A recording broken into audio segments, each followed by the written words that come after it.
રાજ્ય ગૃહમંત્રી હર્ષ સંઘવીના હસ્તે સેલ્ફ બેલેન્સિંગ ઈ-બાઇકનું લોકાર્પણ કરવામાં આવ્યું। સુરતમાં રાજ્ય ગૃહમંત્રી હર્ષ સંઘવીના હસ્તે સેલ્ફ બેલેન્સિંગ ઈ-બાઇકનું લોકાર્પણ કરવામાં આવ્યું। શહેર પોલીસ નવી સેલ્ફ બેલેન્સિંગ ઈ-બાઇક પેટ્રોલિંગ કરશે। AMNS ઇન્ડિયાની CSR પહેલ પ્રોજેક્ટ ગ્રીન અંતર્ગત આપવામાં આવી સેલ્ફ બેલેન્સિંગ ઈ-બાઇક રાજ્ય ગૃહમંત્રી હર્ષ સંઘવીએ સેલ્ફ બેલેન્સિંગ ઈ-બાઇક ચલાવી। સાથે જ રાજ્ય ગૃહ મુકેશ પટેલે પણ સેલ્ફ બેલેન્સિંગ ઈ-બાઇક ચલાવી હતી। આ બાઇક શહેરના ગીચ વિસ્તારોમાં પોલીસ મદદરૂપ થશે। ગીચ વિસ્તારોમાં પોલીસ વાહનોને ઝડપી પહોંચવામાં થતી હોય છે મુશ્કેલીઓ, હવે આ સેલ્ફ બેલેન્સિંગ ઈ-બાઇક મદદથી સરળતાથી પહોંચીને કામગીરી કરે છે।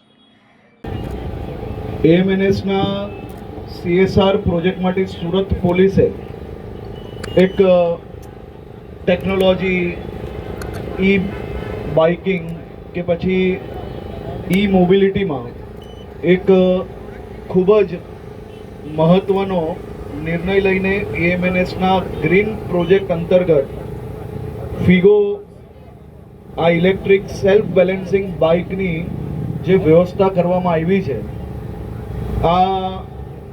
આજના ટેકનોલોજીવાળા યુગમાં સ્માર્ટ પોલીસિંગ માટેનો એક ખૂબ જ મહત્ત્વનો પગલું એ સુરત પોલીસ દ્વારા ભરવામાં આવ્યું છે અને એક ખૂબ સરસ 25 આ સેલ્ફ બેલેન્સિંગ બાઇક આપણે સુરત પોલીસે AMNSની મદદથી મેળવેલા છે।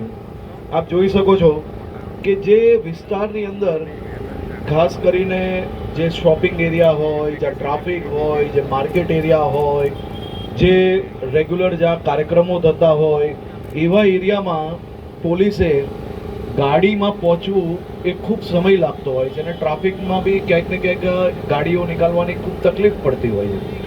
તો સ્માર્ટ પોલીસિંગનું એક સૌથી ઉત્તમ ઉદાહરણ આજે આપણે સૌની સમક્ષ છે કે ટેકનોલોજીનો ઉપયોગ કરવો, ઈ વ્હીકલ્સ વધારે ઉપયોગ કરવો, એટલે કે ગ્રીન પ્રોજેક્ટમાં બી AMNS દ્વારા જે આ મદદ મળી છે આ ખૂબ મહત્ત્વની છે અને ખાસ કરીને હું AMNSની આખી ટીમને ખૂબ અભિનંદન અને આભાર માનું છું અને સુરત પોલીસને અભિનંદન આપું છું કે એક અદ્ભુત પ્રયાસ છે।